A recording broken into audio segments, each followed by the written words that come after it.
Si è tenuto venerdì 15 marzo l'evento 2023-2032 l'Italia dei Sì. Progetti grandi opere in Italia e in Veneto, organizzato a Padova dal Ministero delle Infrastrutture e dei Trasporti. Vediamo! Presentati cantieri e opere per il prossimo futuro del Veneto e dell'Italia. Il convegno ha visto la partecipazione del Presidente della Regione Veneto Luca Zaia e del Ministro delle Infrastrutture e dei Trasporti Matteo Salvini. Presente anche il Presidente di Confartigianato Imprese Vicenza Gianluca Cavion. Sicuramente sono opere fondamentali per quanto riguarda lo sviluppo e la crescita del nostro territorio. Le imprese hanno bisogno di infrastrutture perché noi siamo sempre competitivi fino all'uscita del nostro cancello e poi le infrastrutture ci hanno penalizzato in tutti questi anni.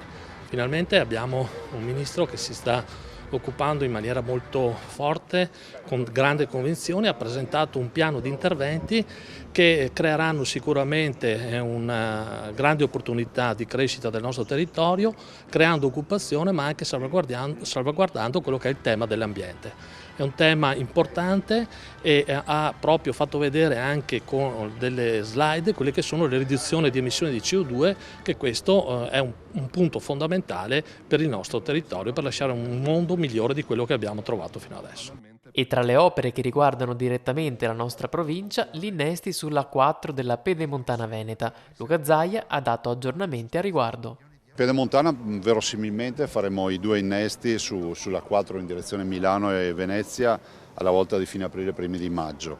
E c'è da dire che il nostro Veneto è interessato dei 5 corridoi nazionali, 3 passano per il Veneto e devo dire anche che abbiamo il più grande interporto italiano che è Verona ed è il secondo europeo. Quindi noi siamo veramente uno snodo non solo viabilistico ma anche trasportistico e proprio per questo dobbiamo recuperare quel gap negativo che abbiamo il 30% di infrastrutture in meno rispetto alla media nazionale.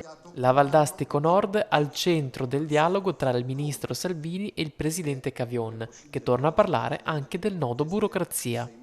Sicuramente il nodo burocrazia è un nodo importante, però con il nuovo codice degli appalti è stato semplificato tantissimo, vediamo che le opere stanno prendendo piede in maniera più velocemente anche all'interno dei piccoli comuni e questo ci fa ben sperare. L'aspetto che ho sottolineato in un incontro riservato con il Ministro Salvini, che sono appena uscito, è stato quello del tema della Valdastico Nord perché è un tema fondamentale per tutto il nostro territorio.